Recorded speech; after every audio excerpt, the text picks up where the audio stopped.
Hello, everyone. It's Zara Altair, and this is the Midweek Zap and Super Zapster audience this week. Boy, you've just been going at it in the comment stream for several days now. So, really want to welcome you all. And our guest today is visionary thinker and just superhuman being Grizwald Grim. Griz, say hello to everybody. Well, hello, Zappers or Zapsters. I'm not sure what you prefer to be called, but I'm glad you're here with us. And I'm Grizwald Grim. I host a little HOA on Friday nights at 11 Central called After Dark, when we have a lot of fun there. Zara's been on. It's good times. And that's probably the best place to get to know me these days. It's a great place to get to know you, and it's a very, very interesting conversation. It's Friday evenings, but you can always come back later and watch if you're out on Friday night. Yeah, it plays on Replay City at the drive-in. So. It does. So, Griz, I thought we could start out with some definitions, your working definitions about mimetics, so that everybody's on the same path here. And then we can talk about facing fear. All right. As far as mimetics goes, I think most people here are going to be familiar with internet memes, and that's, the funny quote on the picture that's strolling through your internet stream. And that's actually a fairly good thing that we're all exposed to that, because that's a good starting point for talking about mimetics. I like to take the example of the most interesting man in the world. It started out as a commercial campaign for Dos Equis, and it kind of got hijacked for people to use as a meme on the internet. And so you'll see it still through, where whatever agenda the poster's trying to push will be wrapped in the packaging of that meme, that mimetic frame.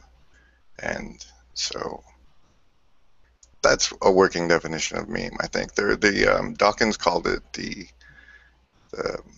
basic unit of cultural imitation. And of course, so when he spun it, it was in a pro-evolution and anti-religious frame, because it was coming from Dawkins. But if you pull it out of those frames, you can apply it into other ones, like ad campaigns and internet streams. So. Okay, thank you. That gives us a good basis. And then something else I know we're going to be talking about today is archetypes. So you want to give us a quick... There's lots of various archetypal sets, like the MBTI gives you, like, hey, you're this archetype. And then there's lots of quizzes floating around Facebook, like, which mythological creature are you? Fill out this quiz to find out. And those are all different kinds of psychometric assessments that use an archetypal set to help you better understand yourself. And so when I say archetypes, that's what I mean. It's a metaphor that you can use to better understand something, whether that's yourself or the world around you. Okay, and then in this framework, are there different archetypes that people can use when they're expressing themselves and talking to different individuals or groups? Yeah, I consider the personas or the facets of ourselves that we bring to certain situations, whether that be on social media or at the family dinner or in church, as an archetypal role that we construct to fit the situation. And that can apply to any situation, business dealings and social presence shaped toward the facet of you that you bring to social networking is the business dealing archetype. Okay, great. And then let's talk about facing fear, which is the main topic that we want to address today, and how you suggest, because I know you've gone through facing some fears in the last few weeks, and why don't you share with everyone what facing fear means to you? For me, facing fear is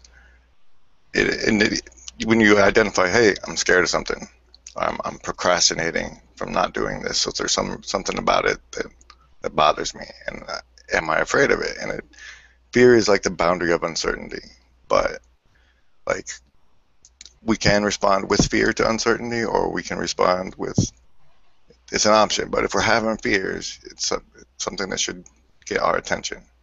And so I use fears as something that I need somebody to work on, because beyond the boundary of uncertainty is an opportunity for growth almost every time. It's definitely an opportunity for growth, and every little step that we take in whatever archetype we have assumed for the moment, the little steps that we take are how we. Who was it? Oh, someone in the comment stream said they like to see the back of fear. They like to see fear behind them rather than facing fear, and I think that's how we get there. I'm so sorry I don't remember who posted that comment at the moment. And let's bring up a couple of audience comments here. And then Em and John's. Oops, where did it go? This one? Yes, there we go. Where he says, those quick quiz type which you are things are archetypes without the arc. Just shallow stereotypes. Might as well go read your horoscope. That's that one. I can't disagree with that, but I thought that was a good basis for, good framing for the understanding. I don't endorse those as accurate or particularly useful either, but they can be fun, and it does increase the familiarity. Yes, and then Kevin Burns says, facing fear versus chasing greed, two of the most powerful emotions of all. Just purified water over here.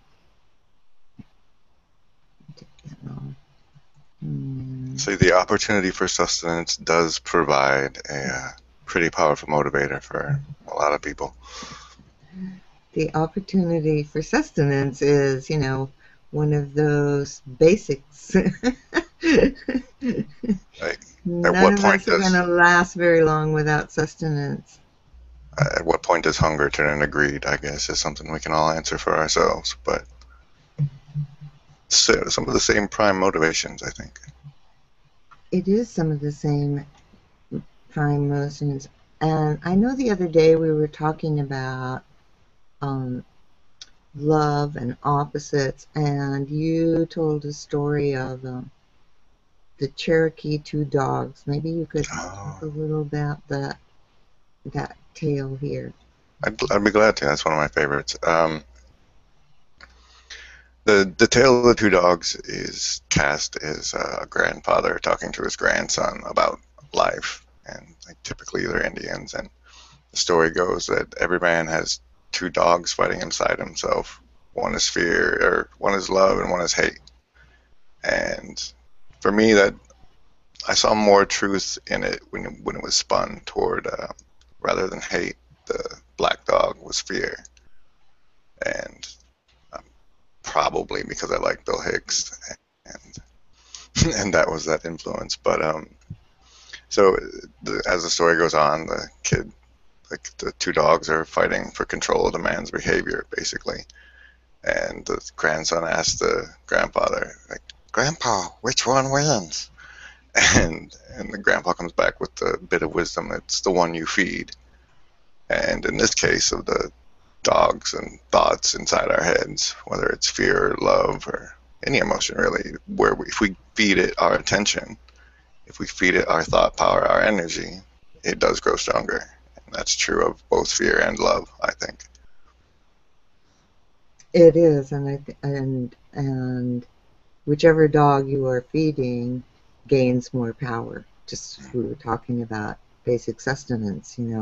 When you're feeding the dog within you, you want to make sure that you're feeding the one that is giving you that positivity, I guess you'd call it.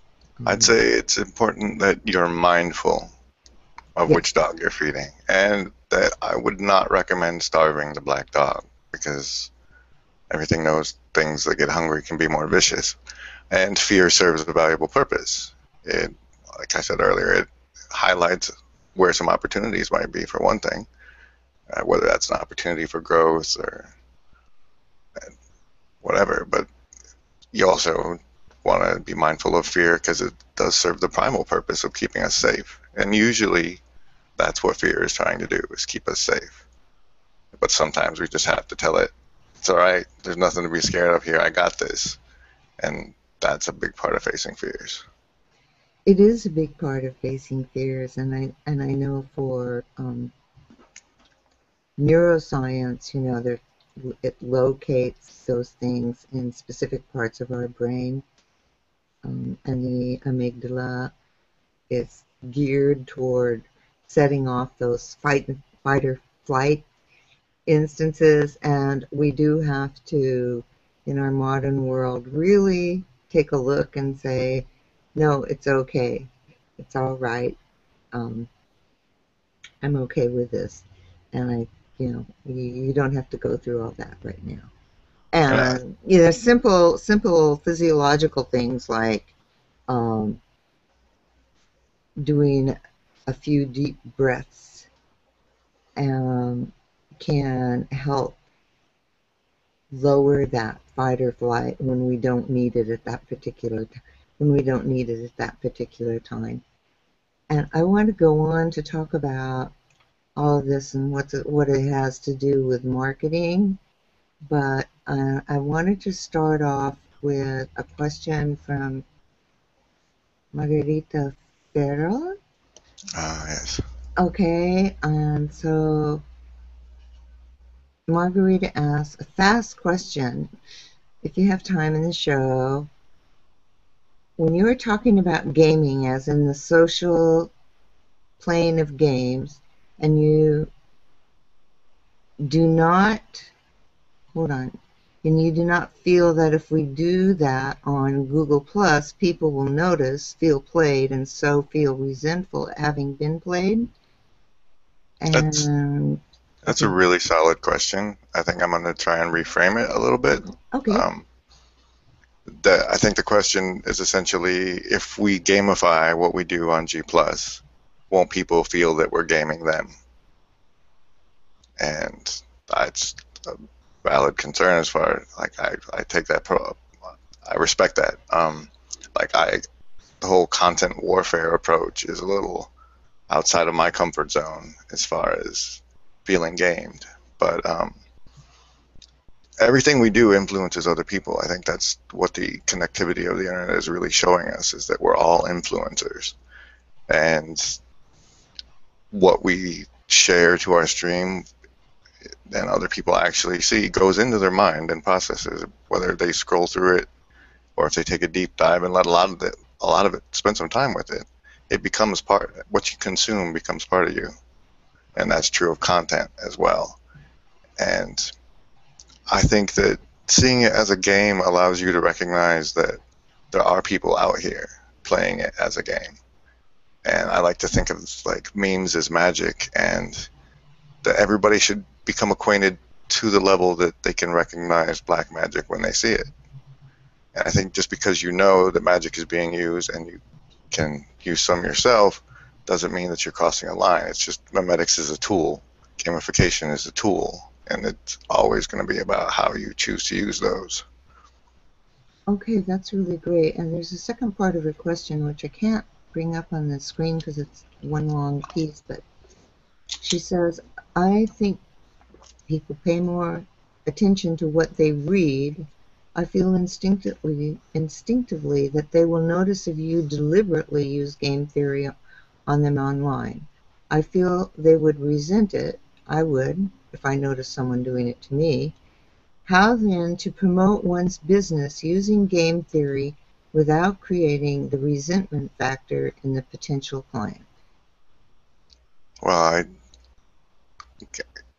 from the gamification perspective, I'd say level up your magic, because you don't want to hurt anybody with it. You want to get better at using it so that If you're adding actual value and you're communicating actual value, it's just a fact that certain techniques work better than others. Like adding an image to your post makes it more likely to be seen, including a call to action. I mean, that's all how you use your magic, and just because it works doesn't make it inappropriate. And I hope that more people do start to recognize these techniques and when they're being used, so they don't fall for that. Those casting black spells have to up their game, or cast spells that don't negatively affect us as well. And I'm going to bring up another comment from Kevin Burns. Learn to control Mr. Amygdala. He's a nasty feller. He wants to hijack your cognitive and emotional brain. No thanks. Practice makes perfect, or at least less likely to become hostage. A good point, Kevin. Thanks so much. And Marilyn Moore says, The Tale of Two Dogs, great analogy, fear and love. It's where you put your focus. Interesting comment that you have to be mindful but not starve the black dog. So people are hearing what you're saying. Good. I'm glad I'm operating at a level of abstraction everyone can understand. I saw a comment from Vivek. Yeah. I'd like to bring in if that's all right. Yeah. He says the Maslow's pyramid of needs says that depending on the stage we are in, we have different fears. What do you guys think? I'm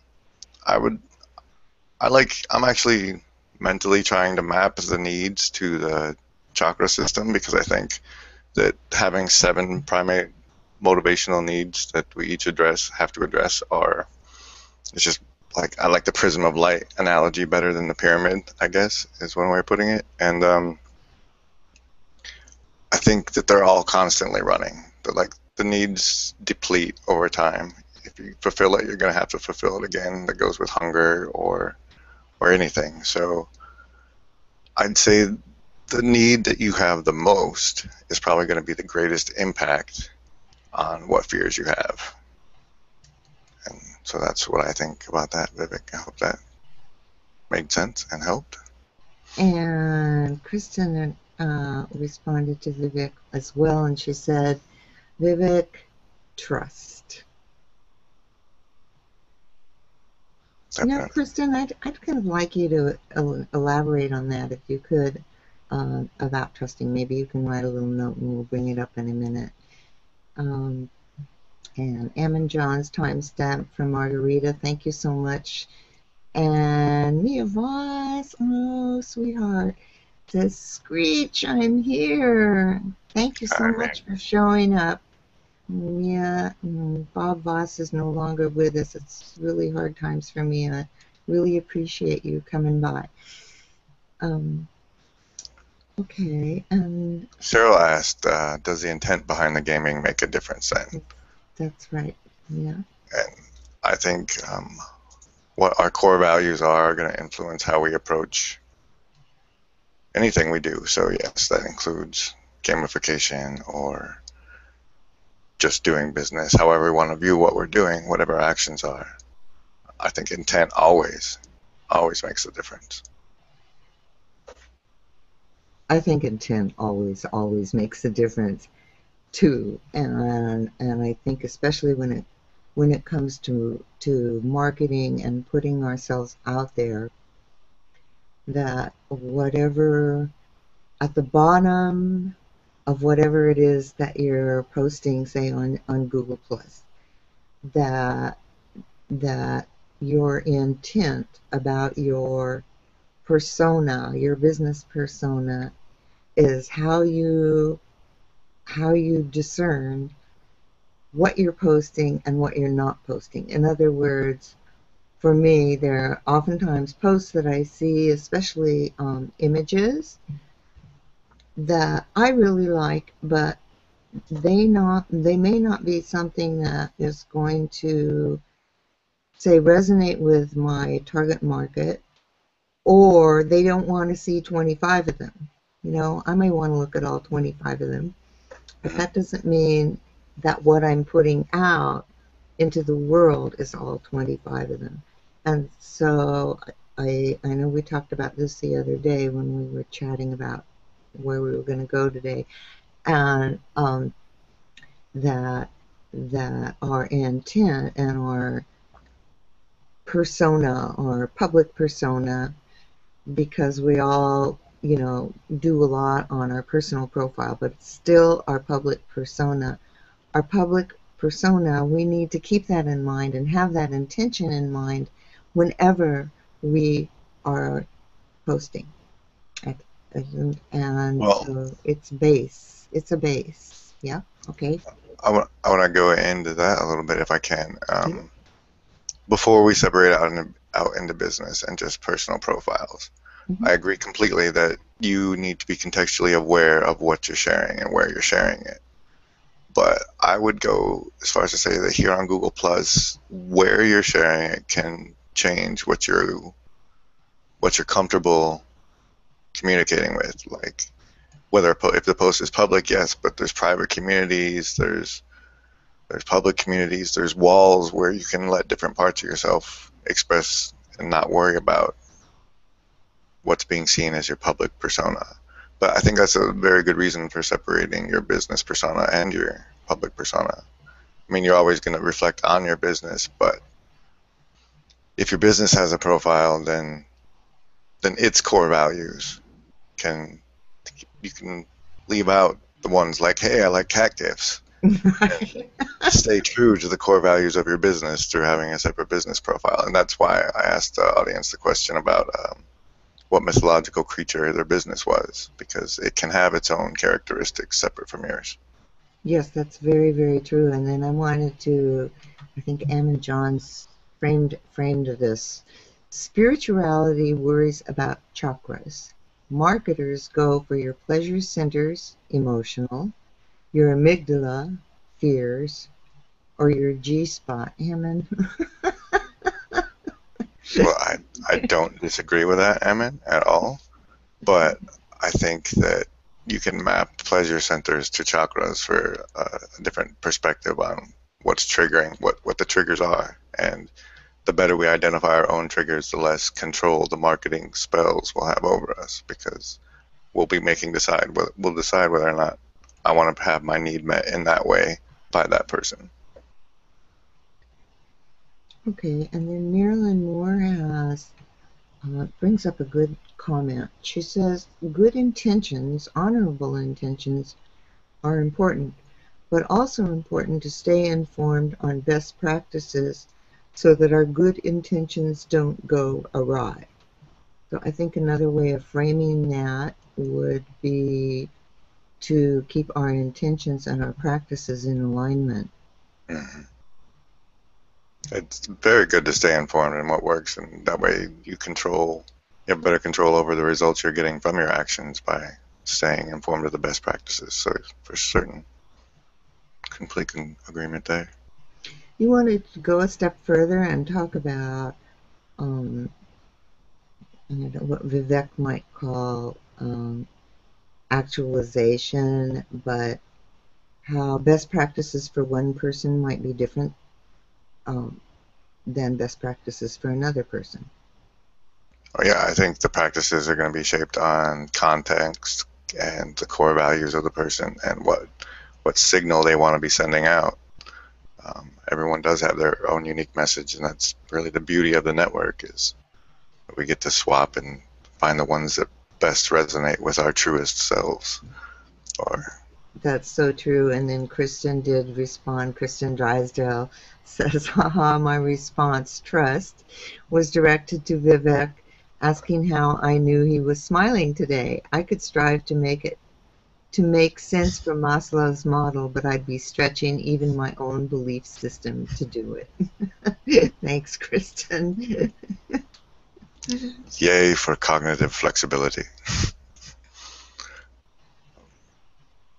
I think being able to reframe things in a way that is most useful for our own personal use is the most important thing. And for me, because of my history, gamification is just a very simple and ready-made system for me to apply what I'm learning about marketing and internet and business and just people in general from being here on a social network. It's easy for me to map it into that system for a better understanding. And then, I know you have a big project that you're working on about, online and online marketing and gamification. Why don't you tell us a little bit more about what your concept is as it stands right now?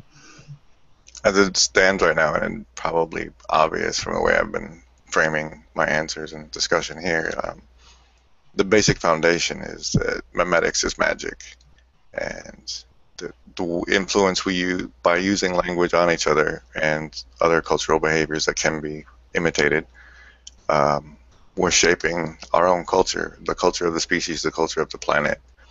And for me, it's easy to see that as using magic on each other and measuring the motives and accomplishments of the different spells, taking it from an individual post perspective. A post is a spell, a hashtag can be a spell, and mapping it to gaming for my better understanding, and hopefully so I can communicate it to people that also have that framing.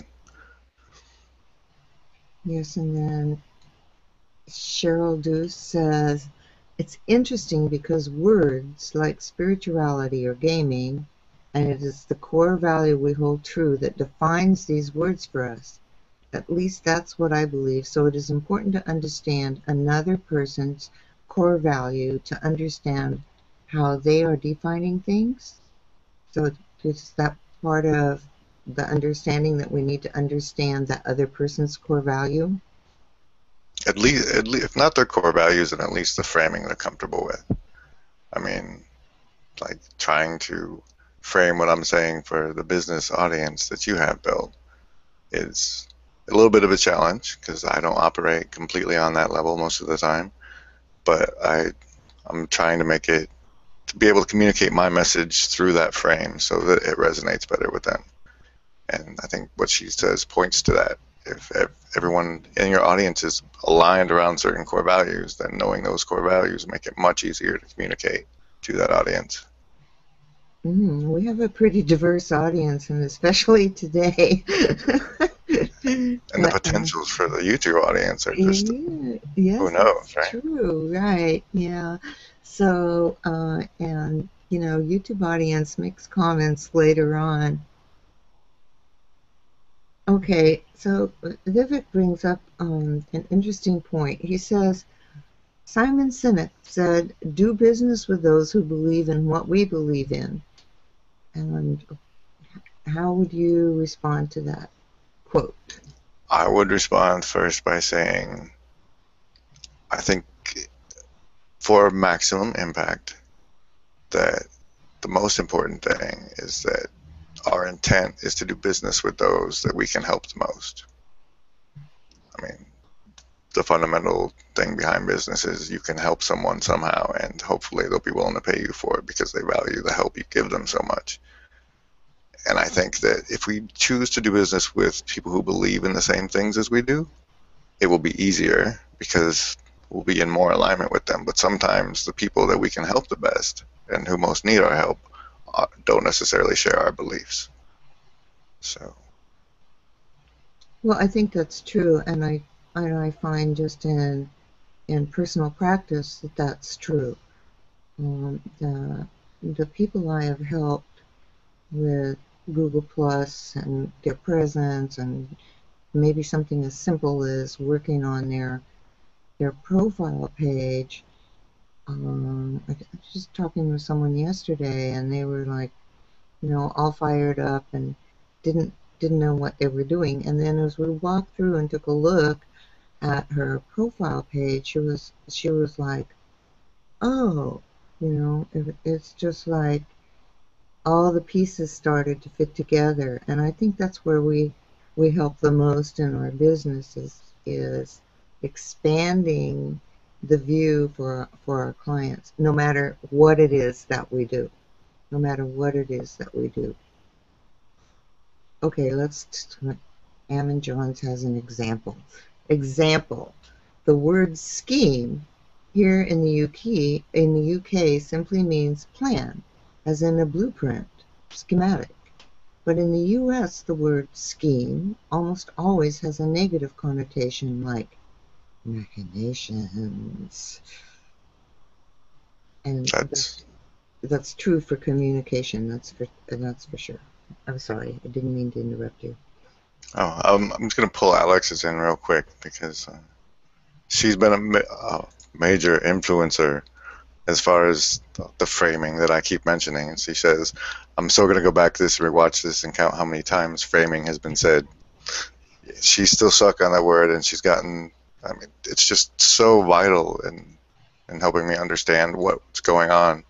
I think we're lucky to have communications major sharing with us on Google Plus, and I've learned a lot from her. So, very appreciated. It's, I want to thank the audience today. You have all just had such amazing comments and questions. It I I have to say that I love the audience that shows up at the Midweek Zap, because without you, we'd be talking heads. And the interaction and the interchange and the things that we don't even see, but the interchange amongst the audience members, I just love it. I love it. I think that's what HOAs allow us to do, is to have meaningful group conversations. So I really want to thank you for that. And And there was one more point we wanted to touch oh, on today, and that was that humanity is at the point of development, and how do we look at that as freedom from automation? How do we get free of automation, or do we even want to get free of automation? I would say that our ultimate goal would be to build a symbiosis for automation. And it's just like mentally, we automate tasks like brushing our teeth, anything we can automate so we can spend our time more in life, whether that's, tasting the deliciousness of the apple or anything we can automate that makes our lives better. I'm all for it. So symbiosis, not avoiding. But I think that we're in a place where we're developing the future every day. That through our shared memetics, we're building our new culture. So I like to keep that in mind so we can steer where we want to go on an individual and community level.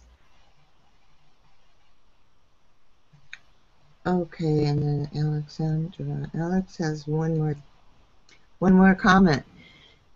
Alex says, but that also has to do with cultural context and how it changes, right, Em Johns? I mean, consider SEO, for example. In the US, regardless of other cultures, the connotation and meaning of SEO has changed immensely, hasn't it? Okay, that was really directed for Em Johns, but I think you can take a I shot don't at know. that. I outsource my SEO because that's not the kind of magic I like to dabble in. So I have a partner for that. But yeah, the cultural context is we have to be mindful of the frames that we're just existing and communicating in, and the cultural what the basic culture of communication, the etiquettes and protocols for the situation. Cultural mindfulness and awareness is very important in making ourselves the most useful. Yes, I think that's true, and especially in a place like Google Plus, which is very global, that our cultural awareness helps us to communicate with as many people as possible, especially if we have in mind that we are working on a culture to bring about change. And so I think like we can take the cultural context in the Venn diagram, and where it overlaps is where we try and operate so that we can communicate with as much of the world as we can, since we are global. We are, and my goodness, we are over our time.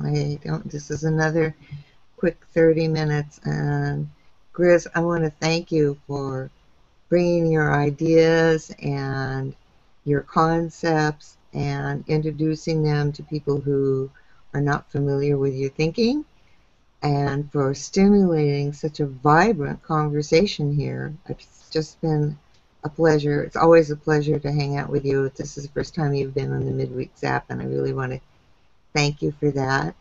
And I want to thank our Zapster audience for your super, super contributions today. It's just been wonderful. Thank you all for being here and being part of the Midweek Zap. Next week we have Wade Harmon, and he's going to be talking about building relationships and how that works in marketing. We'll have a totally different take. Griz, we're going to bring it in to an end. So do you have one last thought to share with everyone? I would like to thank the Zapsters for the time, attention, and supportive energy they put into this show today. And those that came here for me, thank you for that. I appreciate the support very much. And you can see me Friday after dark, 11 Central on G+. Super. Okay. Thanks so much, Griz. Thanks very, very much. Wonderful show. And let's say goodbye to everyone. Bye, everybody.